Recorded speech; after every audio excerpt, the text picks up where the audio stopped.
Hello, Digital Soul. Hey, it's your boy Big Boob, and we are the Purple Brothers. Before we get started with this episode of the Purple Brothers, we just want to take time out to say and acknowledge a great loss in the entertainment world.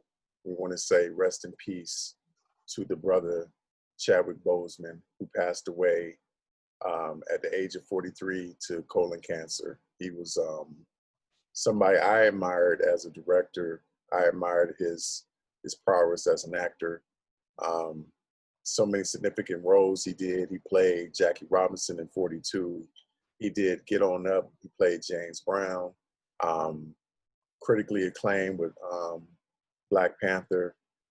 He did another great movie called 21 Bridges that I know Digital Soul loves. And he just recently did The Five Bloods with Spike Lee. So Yeah. this is something that's really, really hit home. We just got the news. And for the Purple Brothers, I just want to say, whoever you have near and dear you, love a little hard on them. Hug them a little bit more. Because we just don't know, you know what I'm saying? Tomorrow's not promised. So with that being said, we're going to get through this episode of the Purple Brothers when we're talking about the 12th studio album from Prince, and it's called Graffiti Bridge, Digital Soul. Graffiti Bridge. I actually remember when this came out. Cool story about this of my memory of this album. Just remembering going with, in 1990, going back and forth. You remember the Warehouse Record store, right? Oh, absolutely. I used to be in there all the time.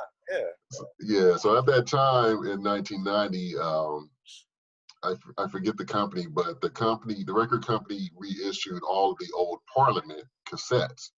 And I was riding my bike, constantly every week, kind of seeing which tapes they had gotten in and trying to catch up on those tapes. And one particular day, I went to go see if they had any of those tapes, those cassettes that I didn't have. And coincidentally, when I walked in, Warehouse Records had an advanced copy of Graffiti Bridge playing before it actually hit the shelves. So naturally, once I heard, the song, first song, I can't remember exactly what it was, but I heard Prince's voice.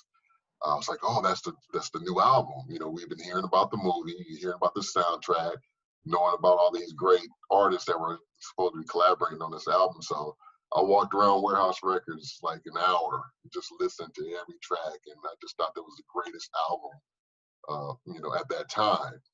And it was a long album too, for that period. It was extremely long. So I just felt like I was walking around that store forever listening to that album. But over time, for me, it had, since Prince's later releases, this album has kind of dwindled down the list for me as far as favorite. I don't go to it often, every now and then I revisit it. And because I knew we were doing this episode today, I actually listened to it today on the way home and kind of refreshed and recap. So it's a good album, but there's some hit or misses on here that, sometimes I do skip because over the length of time, some of the songs do sound a little bit dated, and that's all because of the technology of the music and so forth. But that's, just in my opinion. Yeah, absolutely. So with that being said, we're going to go right into the first track because it's like 17 tracks, so we have a lot to cover. And it's called Can't Stop the Feeling I Got.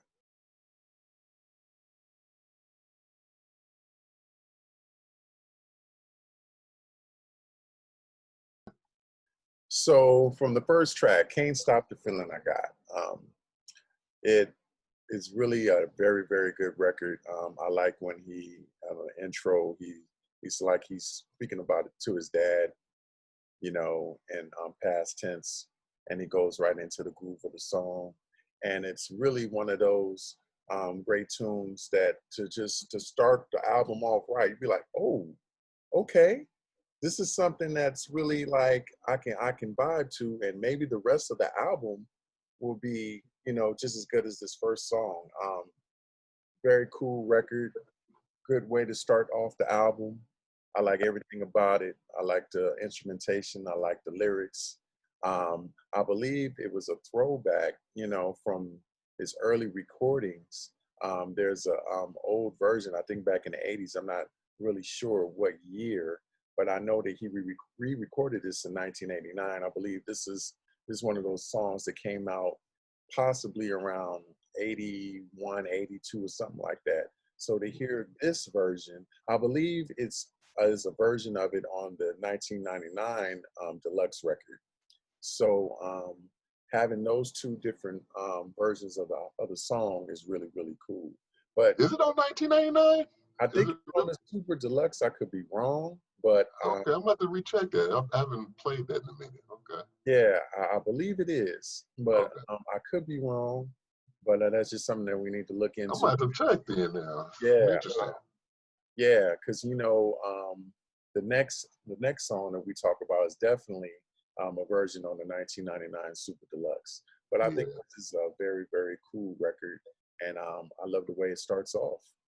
Yeah, I agree, man. I'm in the same bag with that, man. I remember when I first heard it, it just reminded me so much of, like, say, for example, like a Let's Go Crazy, just like you said, the way you start off the album.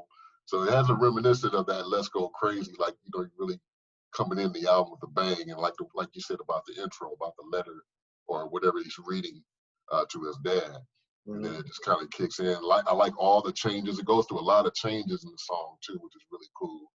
And Definitely. you're absolutely correct about it being re-recorded, because it actually was first recorded in '82, There you go. which was the original version. But it was recorded actually 3 times, in '82, and then also in '86, and then also in '89, which ended up appearing on this album. And that's one thing that is very interesting about this album is a large portion of these songs are very old. They're Yeah, yeah, they're yeah. like vault songs. Yeah, yeah. So it was pretty obvious, you know, later on that he was trying to clean out house, because he knew he had this movie Mhm. pretty much in the in the works. So yeah, this was a rework as well as many others that are appearing on this album as well. But yeah, great song.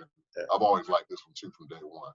yeah, absolutely. So big ups to Can't Stop This Feeling I Got. So we're gonna go right into the next tune, and it's called New Power Generation. We are the new power generation.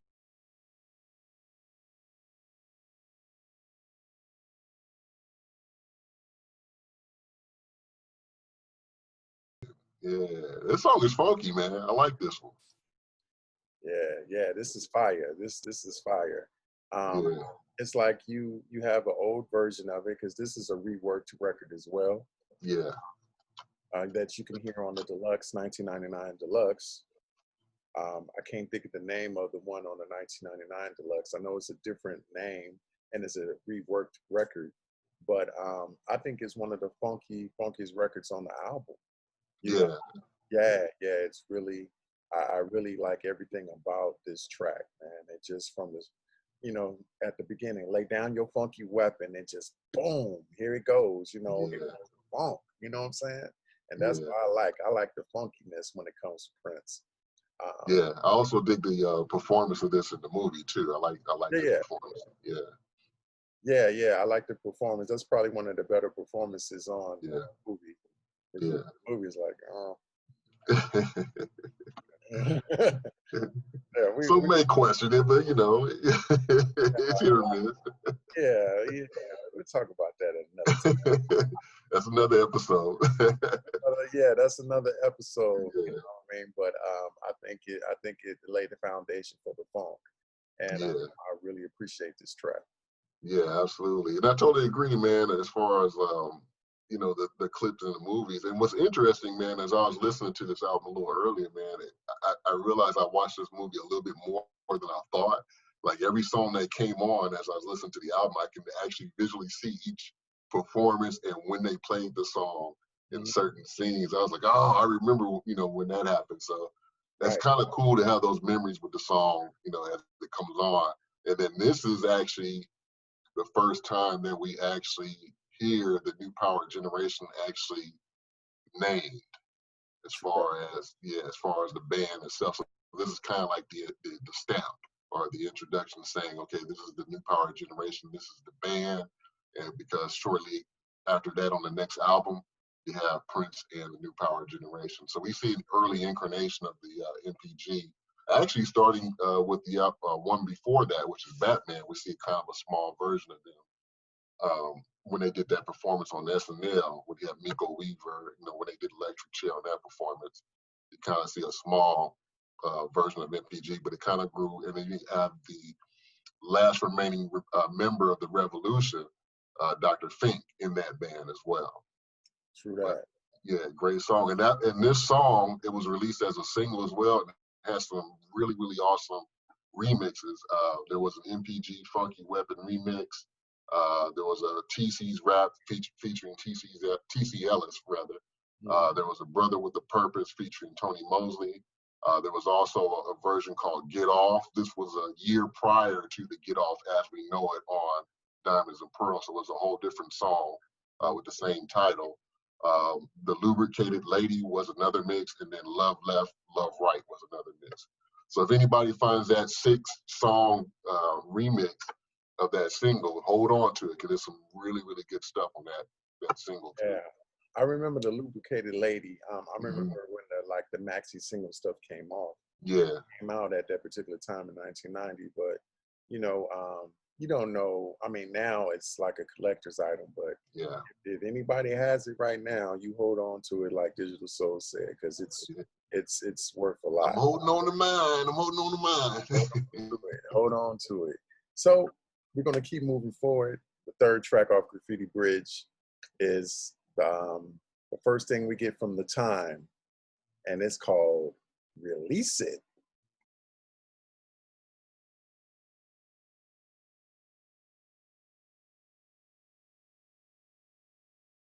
Release it! Release it! I hate this song. Oh, wow.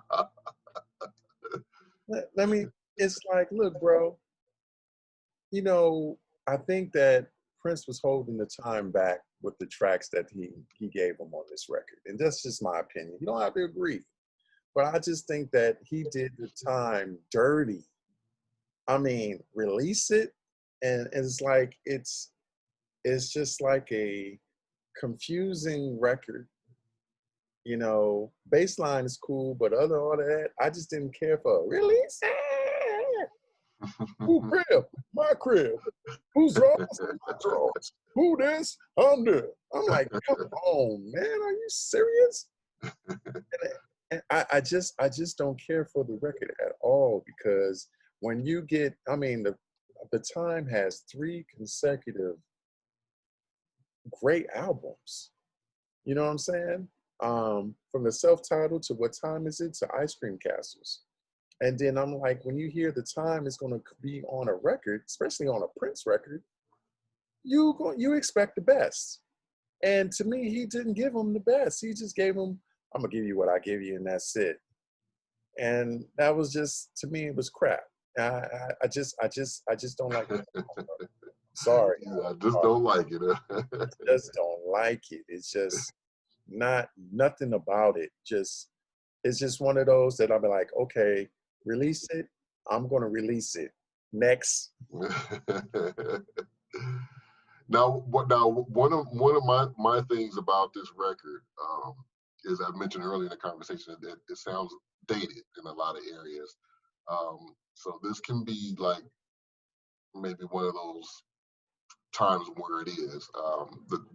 This is also one of those cases where during this period, a lot of people were considering Prince not setting trends anymore at this point. At this point, he was following trends. So enter, the sampling machines, the drum loops.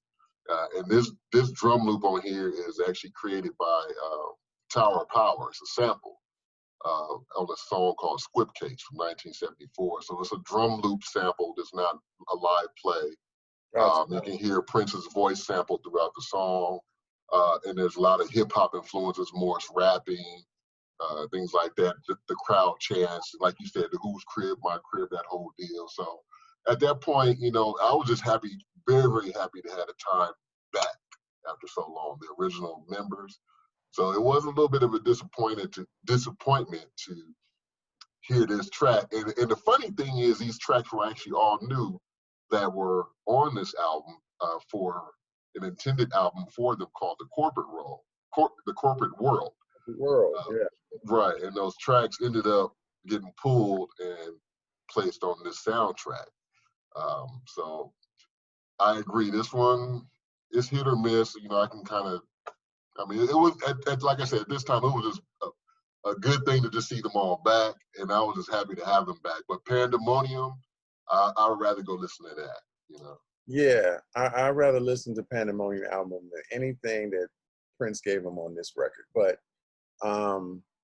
it's a miss for me, bro. I'm sorry. It's a miss. But we need to move on. Let's move on quickly. Okay, so that song sucked. Now let's go to something that doesn't suck. One of my favorite joints on the record, and it's called The Question of You.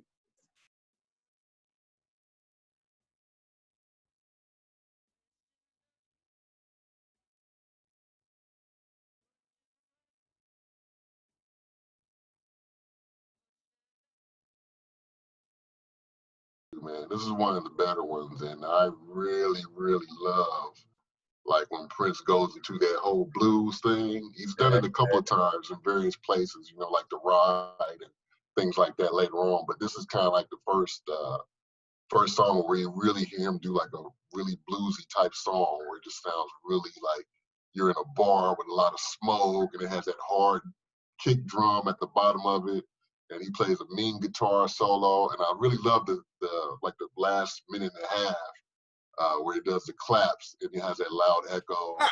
Yeah, right. I love that shit. That shit is dope too. So yeah, some really good atmospheric shit going on in this song. And I've always loved this from day one. Yeah, man. Soon as it comes on, I love the bluesy vibe. You know, so what is the answer to the question of you? And I was like, wow, this shit is dope. What do I look for? What should I do? Which way do I turn when I'm feeling low? Should I sell my soul? Now, what would it cost? Should I mean, I can go on and on. This shit is fire. You know what I'm saying? Deep. Like, it's real deep. It's real deep. And then when he played it live, it's it just elevated the track. You know what I'm saying? Yeah. And I was like, man, I can listen to this song in its entirety forever because it's just that dope. It's that freaking good. Yeah, this is definitely one of those songs that he performed here and there, and it sounded just as good or even better when he performed it. And it was an excellent live performance on this song every time. Absolutely. This one cannot go wrong. He played it often. He played it when it first came out, on Graffiti Bridge. You heard it through the Nude tour back in 1990 when he was like overseas and I believe it was Japan or what have you. Right. So you heard it a lot. Even at certain times on tour later on, you get to hear a little bit of this. And another song that he played a lot that we'll get to later. So big up to The Question of You, man. I think it's one of those uncut gems that really don't get the attention that it really deserves, man. It's absolutely funky, man. I love it. So that being said, we're gonna go on to the next track off Graffiti Bridge, and it's Elephants and Flowers.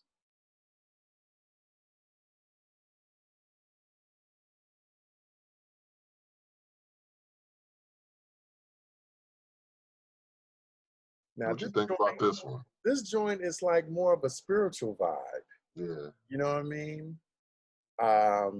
And I dig it. I dig it. You know what I mean? Everything about it. I know they had other versions of this song, and one that's on the Graffiti Bridge is probably the one I like the most out of the other versions that he recorded.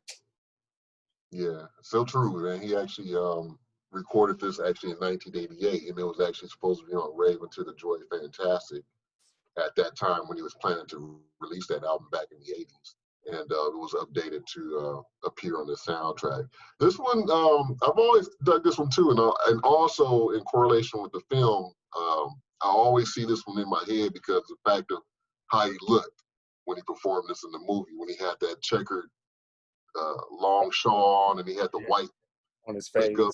Yeah, yeah. So that always intrigued me about this song, because actually watching him perform it actually makes it that much better for me. So I've always dug this one. I like the hard rock feel it has to it. So yeah, it's a very good song. Yeah, big up to Elephants and Flowers. Very spiritual, powerful song. And I like this version of it. So yeah. So we're gonna keep on pushing to the next record. And it's the first time that you hear from Tevin Campbell, and it's called Round and Round.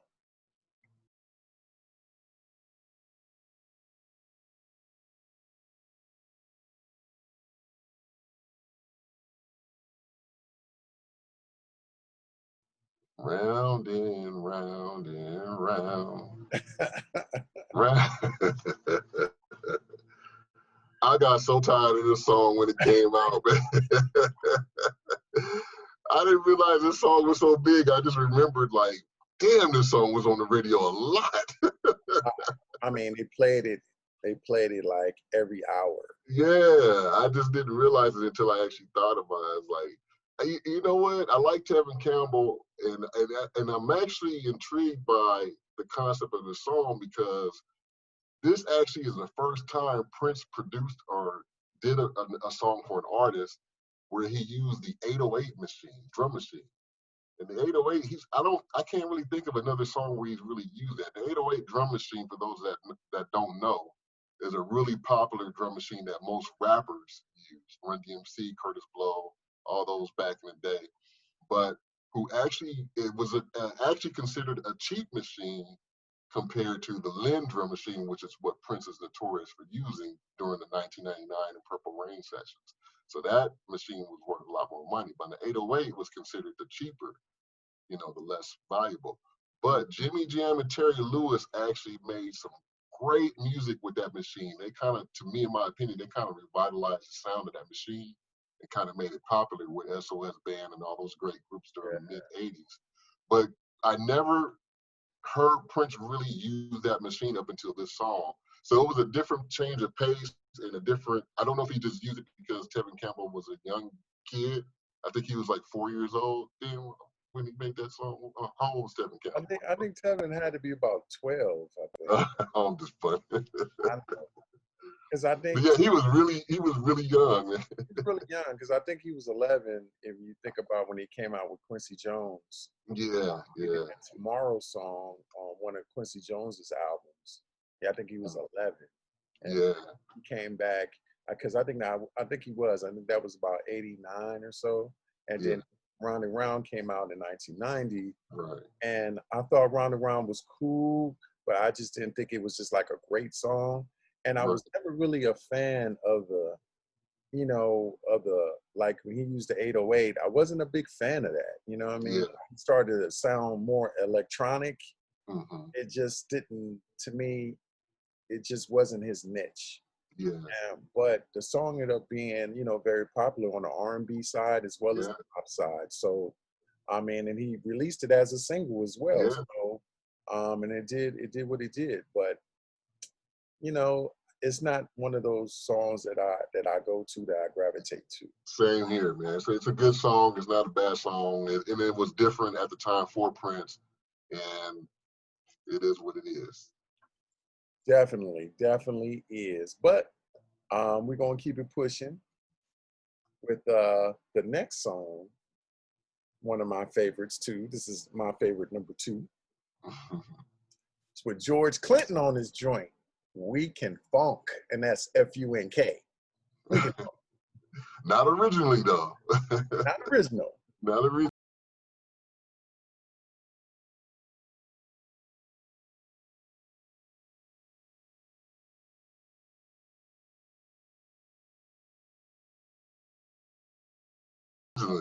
It was originally 1983, We Can Fuck, but it was changed. You can get that off the Purple Rain deluxe record.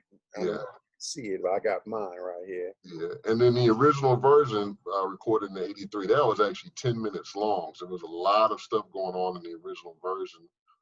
So this was another one of those vault songs that Prince decided to rehash and update with Parliament, because basically George Clinton, if you watch the movie, he had all the Parliament Funkadelic there. He had Gary Scheider there, Malia Franklin was there. So that was a treat to see in the movie as well, and also in the soundtrack. You know, as far as having George on there, and George was like freshly signed to his label. He only had put out Cinderella Theory on that label at that time. So Prince and George were, you know, working hand in hand. I just wish that they had done more collaborations. They, you know, even though he was on his label, Prince didn't really work with him too much on his albums. But there is some amazing stuff that the two of them did that really, really some hardcore funk. And this is one of those songs, man, from day one. This is another one of my favorites on this album too. Yeah, it was interesting to hear the older version Mm-hmm. and being so like you said, like 10 minutes long.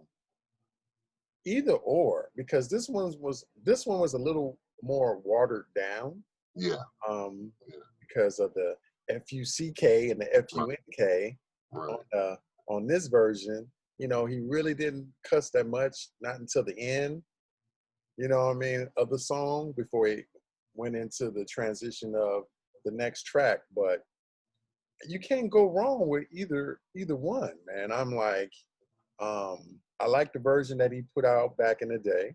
Mm-hmm. And to me, it had the tone of George Clinton. It was like, even though it was Prince on the vocal, it seems like, you know, this was something that George Clinton would produce. You know what I mean? And Yeah, so that having that collaborative effort was really something. And then, you know, he was inspired by George Clinton a lot. You know, one of his songs that George Clinton put out back in the day made him write Erotic City. So, absolutely. you know, it's funky, man. It's funky. I can go with either version, but this one Yeah, is really, for me, probably the one that I like the most. yeah, absolutely. It's a great song. Absolutely, I absolutely. just wish they did more music together, man. I wish they had made more music together. Yeah, yeah. It's unfortunate, but you know, it is what it is, man. So No doubt. yeah. So one of our favorites is coming up, is transitioning into something that this brother played almost to the end of his career. One of those go-to favorites in concert, and it's whew, Joy and Repetition. Mm.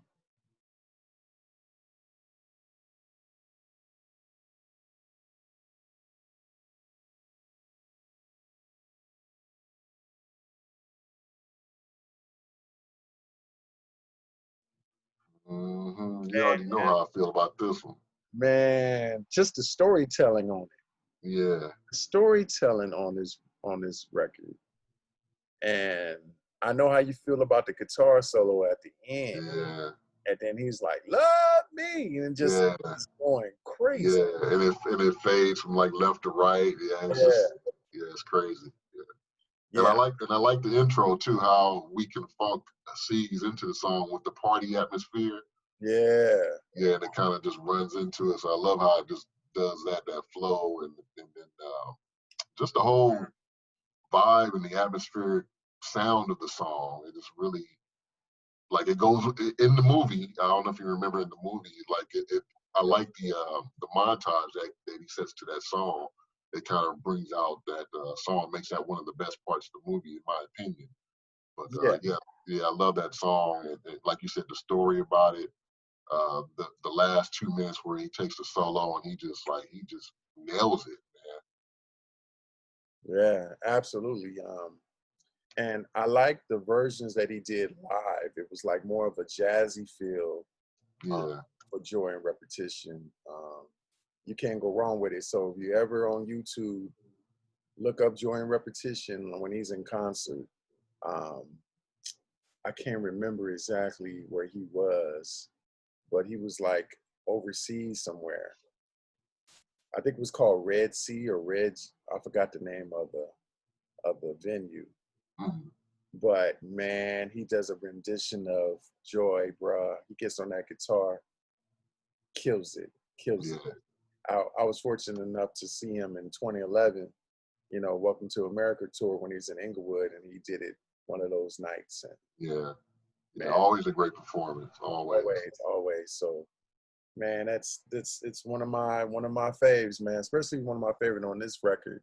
But Yeah. of all time, Joy and Repetition. It's this song has really propelled me to write a film called Joy and Repetition. Shh, don't tell nobody. You heard it here first, folks. So it's coming. Yeah, So you must be editing that out. maybe I just may do that because motherfuckers be hating, yo. Oh man. Motherfuckers. Mhm. And and then Joy and Repetition too. Also, man, it was actually one of those old tracks was recorded in 1986 originally. So that was another rehash joint too. Oh wow. Okay. Yeah, There you go. yeah, yeah. Absolutely. So we're gonna keep it pushing.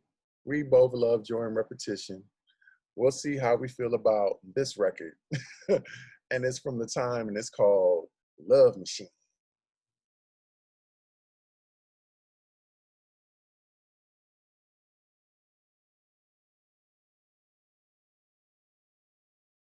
Love Machine. Now this one I actually dig. Out of all of the time records on this album, this is probably the best one to me. Even though it's it's drum machine. It's not a true time. All the songs that are contributed by the time on here are not time songs to me. They just sound very programmed. It doesn't have the time feel. But this one's probably the closest. And then also features Alyssa Ferrello as a female voice, and then also a small snippet of Candy Dulfer on sax at the very very end. But I like how this one's mixed, how it sounds. I like the back and forth with Alyssa, and then also with Morris. But yeah, this one I always love this one, and the performance in the movie that kind of made it good to me as well, just as good as listening to it on record. Yeah, yeah. I think it's probably one of their better performances when they were talking to. I think Ingrid Chavez was acting like she was singing the song, and Right. Rome and Morris was kind of going back and forth. I think at the bridge of the song when they were talking. So it was entertaining. Yeah. But like you said, to me though, that song it doesn't feel like a time record. Yeah. I mean, so to me, it's okay. It's probably out of all the ones, the one I can listen to, The best one. the best one. Yeah, But definitely.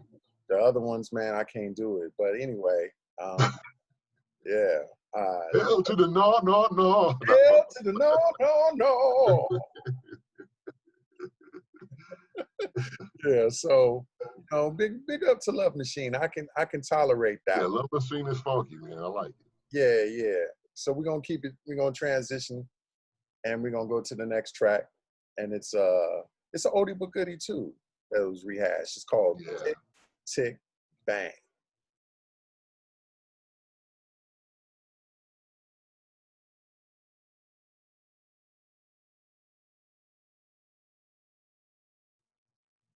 Now this one I actually like the original version better than the album version on Graffiti Bridge. The one on Graffiti Bridge, I don't know. It's just kind of it's different, for Presley. And as far as like the sound of it, it does sound a little bit dated to me. It's now. But I mean, that was a sound of 1990. So I get it, and I like the song when I first heard it. But over time, it hasn't been like one of my favorite songs. And that, like I said, that isn't a version on this particular project.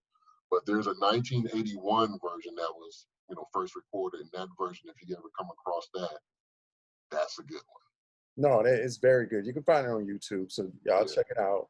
Maybe we'll leave a link in the description. If you're good to us, we'll leave a link in the description. You can check it out for yourself. Yes. Yeah. So yeah, the Tick Tick Bang, I wasn't a fan of it. I wasn't a fan of it in the movie. I'm like, if you're gonna battle somebody, you're gonna, give it your best. It's like, I give you the club, keys and all. You beat us in there. You beat us in the. I'm like, okay, you're gonna give them some shit. And then you just give them a tick, tick, bang. Oh, it was terrible. Maybe I think he did that on purpose. You know what I mean? To battle somebody, you give them your best. Tick, tick, bang wasn't the best song he could have used. He could have used that earlier in the movie and put maybe New Power Generation or something else. But not that song. It was like, Yeah. it just sounded dated. I didn't like the dancing he was doing in the movie and all. It just kind of rubbed me the wrong way. You know what I mean? Like I'm not feeling it. I think with those, I think with those at all for probably for both of us, and correct me if I'm wrong. Tick tick bang, the lyrics, man. I'm gonna tick tick bang all over you. So basically, Yeah. you're gonna explode on. This is directed to a woman. I know. I mean, if you listen to the song, it's about sex. I mean, plain and simple. So it's about having that good one. So yeah, choosing that as a battle song and singing it to Morris and the crew is kind of like, yeah. I don't know. I don't want nobody tick tick banging all over me. Yeah. Not at all. Be like, You don't want to keep that. I'm gonna tick tick bang you. No, you keep your bang. I don't want your bang. Nah. It's just Hell to the no. no. But the original version is much better to much me. better. I think it was 1981 when he came out with that original version. Check that out. But this version of Graffiti Bridge, just fast forward, in my opinion. Yeah. But we're moving on to another joint, which is By the Time again, and it's called Shake.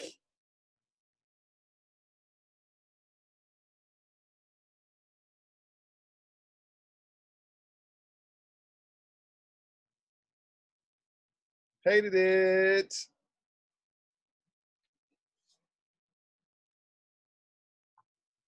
You gotta shake some. Yeah, I feel like shaking the shit out of you because you put this on the record. Just oh. Yeah. It's terrible. Terrible. Yeah. Now I will say this.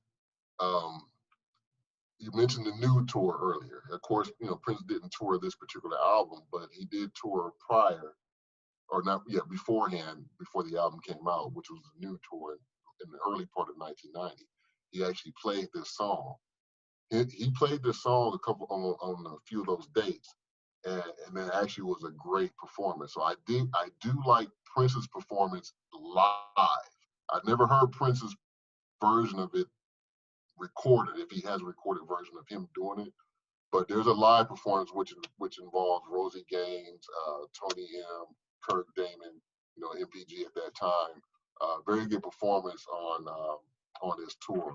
There's quite a few clips of that on YouTube if you ever come across that. He does a good rendition of it. But as far as this on record with the time, I just never.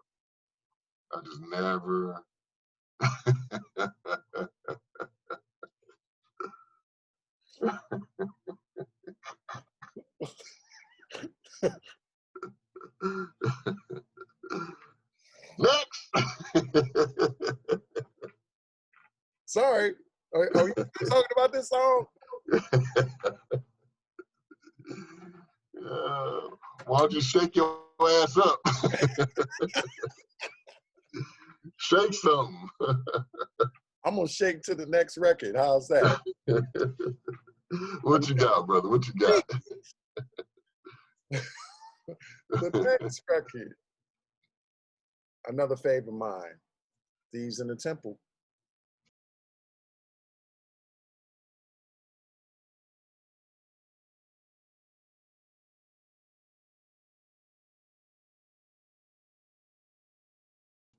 Yeah, Thieves in the Temple is a bad cut, man. From day one. Yeah. I like the video. The song long version is jamming too. There's actually a long version video Yes. the 12-inch mix of that too, which has Robin Powers, a couple of other people in the video. Yeah. Let me just take a minute here, really quickly. Robin Powers from Graffiti Bridge. If you are watching this, can you please contact me, Digital Soul? I would like to know what you're doing. Where are you? Are you doing anything in the industry, singing? I mean, I really would like to see her or know what she's doing, because just one album, one movie, and there's no more. So it was interesting. She was an interesting addition to the Graffiti Bridge era. I just want to know where the hell she's at. Well, she was in Sexy MF. She was in that video. Ah, yeah, you're right. You're right. She was a Right. sexy motherfucker shaking that ass. Yeah, you're right. So yeah, she was around for a couple of years, but that was the end of it. That was the end of it, yeah, because she was doing other stuff. She was more so like a video girl back in the day in the 90s. Yeah, well, she was a Soul Train dancer. She was a Soul Train dancer as well, doing more like video stuff. So yeah, I don't know what she's doing now, you know. But yeah, it would be nice to see where she is now, what she looks like, what she's doing with her life now. somebody find Robin Power for me, please. I want to know where she's at. Yeah, yeah. Contact Digital Soul. See, contact this dude right here. All right.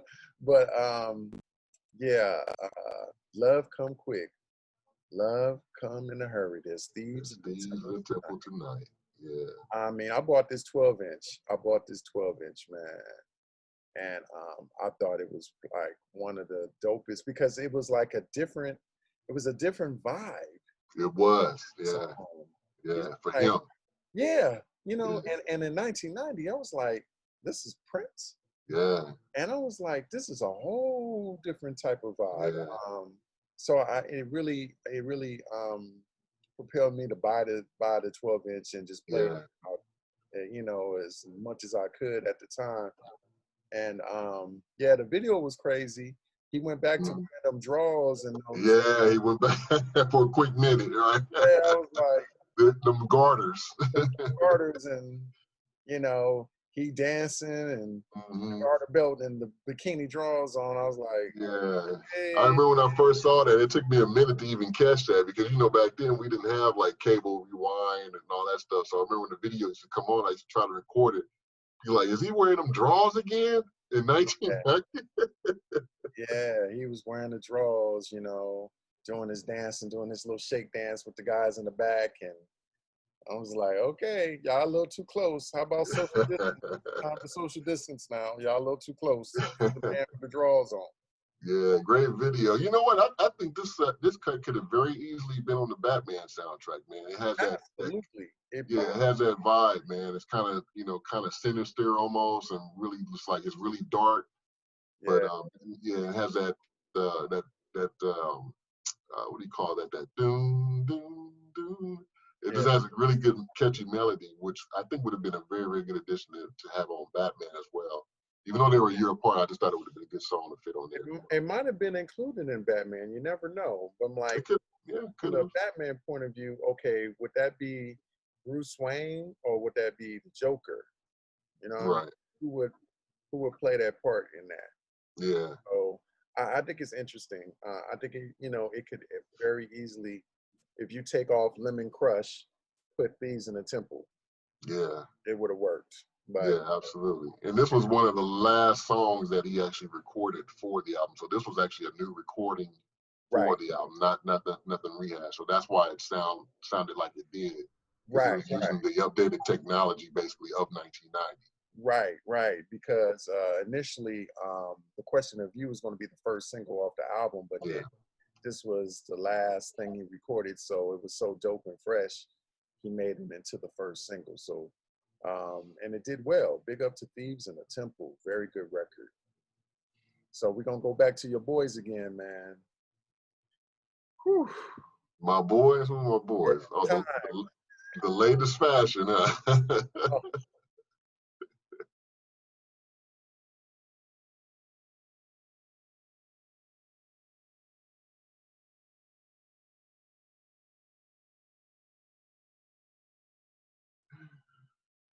The latest fashion. Go Morris, go Morris, go Morris, go Morris, go Morris. No, no, no. Dude, I was like, what are you doing? And just stop it. Just stop. Just stop for me. I just You know you be playing that song real loud and dancing hell around. no, I don't play this. I'm just, I'm just disappointed in the Times records. It's like you did them a disservice, bro. This album could have been one of the funkiest records if you gave them the funk. You gave them some bull. You gave them some bull. Go Morris, go Morris, go Morris. Oh no, come on, man. This is weird. I don't like it, as you can tell. But, is that right? Can you tolerate it? Do you like it? Do you like it? No? Oh, look at it. You know you like it. It's just a lot going on in that song. It's a lot going on. Latest fashion in the brand. It's a lot. Fashion. Yeah. I mean, this is just basically the time doing hip hop, basically. I mean, there's some singing. Oh my goodness. Yeah, they trying to rap on this song. Yeah, Prince takes the mic at the near end. Like me. Yeah, does a little flow. Does a little flow at the end. And I mean, the only thing that's cool about the song is Morris and Prince actually trade verses, but it still doesn't save the song, man. It's just too much going on in that song. Shake your ass. Yeah, it's just a lot going on in that song. Yeah, it never was one of my favorites. So that's one of the least favorite tracks from this one as well. I know Stevie was like, you know what, Prince? I'm sorry, but I don't like that shit. And I think you need to take this off the record because you're doing the time of the service and I don't like that shit. And Big Groove doesn't either. And neither does Digital Soul. We don't like that shit. Take it off. I see us going to the next song. Next. The next song. No. Sorry for that crazy Stevie Wonder impersonation on my bad. But the next track is something that we can both tolerate, and it's Mavis Staples and Melody Cool.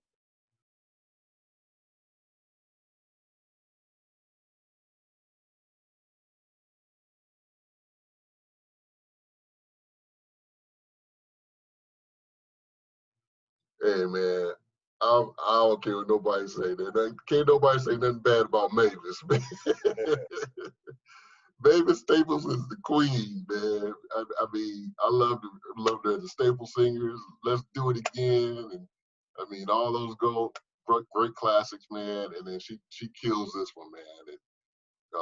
It's one of the first times that he actually collaborated with her, and he ended up signing her to his label.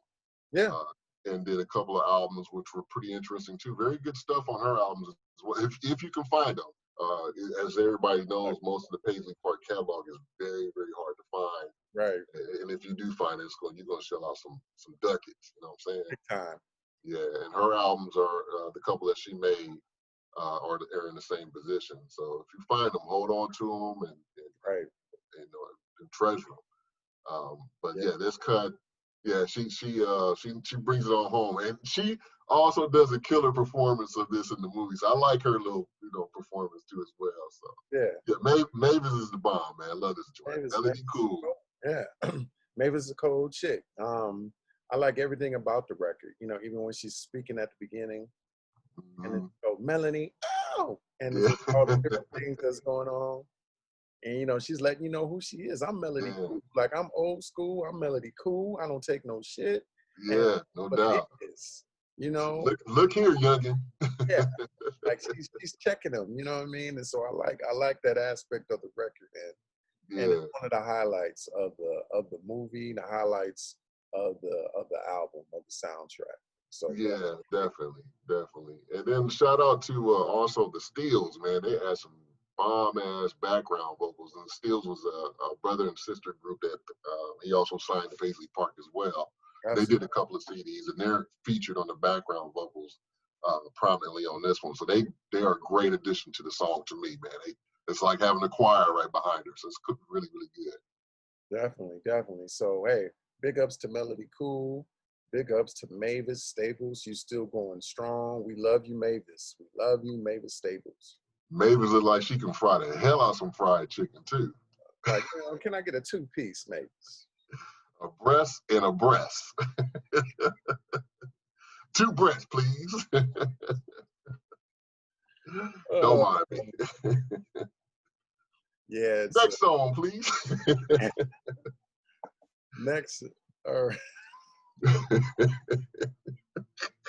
You stupid, man. You know Mavis can fry some chicken. She probably could. And smothered pork chops and candy yams. She got to be in her 80s, and she outlived all these people. Yeah, she's like close to 80. Yeah, she's still making records. So yeah, amazing voice, man. Yeah, definitely. Still got that rough voice. Love it. Yeah, definitely. So yeah. So with that being said, we're gonna go to the next joint, and it's a slow song. It's called "Still Would Stand All Time."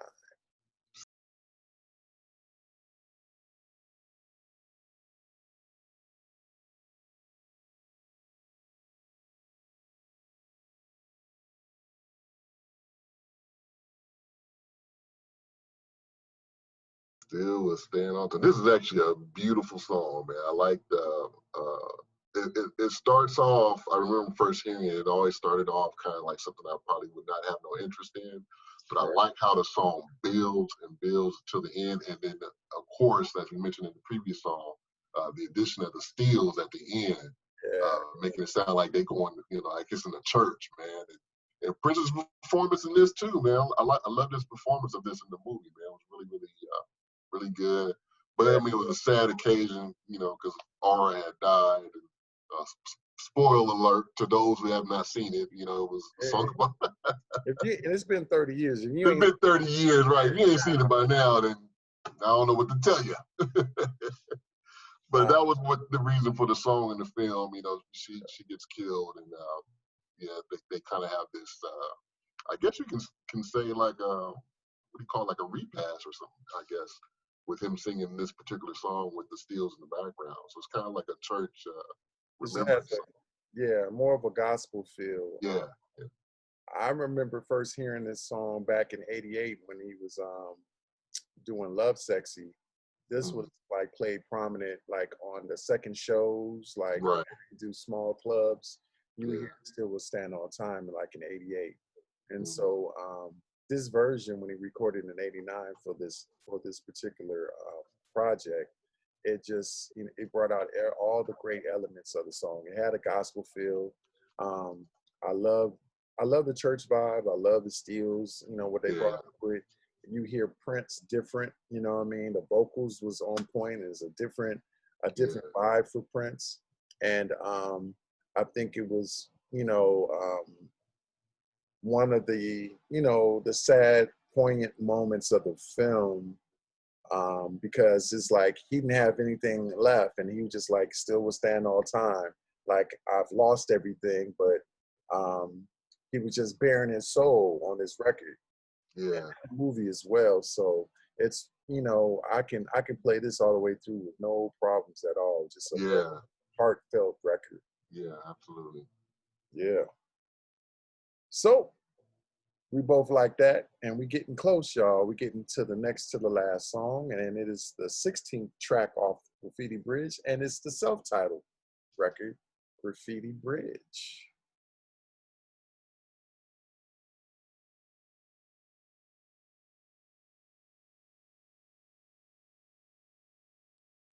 This one never really moved me, man. I take the song for what it is, man. It was a song to kind of just, feature in the movie to kind of close it out, you know, a closing theme.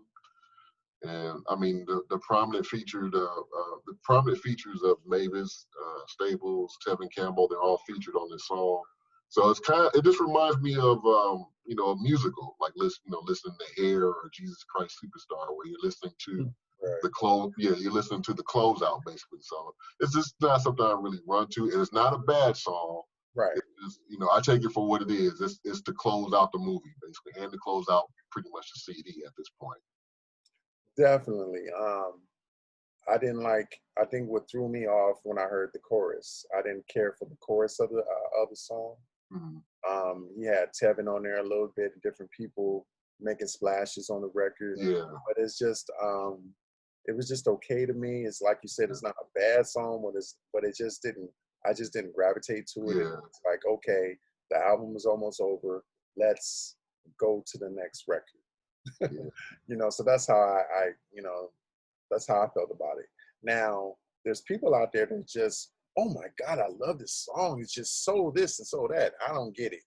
I don't get it, but you know, to each his own. Everybody has their own opinion. For me, it didn't move me at all. So, okay. Next. Next record. It's the last record, and it's more of a reprise. This is New Power Generation Part 2.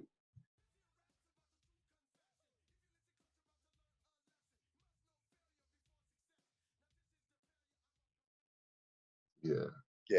So. And this one brings back some of the cast, you know, featured in the song as well. So, one of the things I did like about this album, man, just to point out that Prince allowed so much talent to actually come in on his record and shine.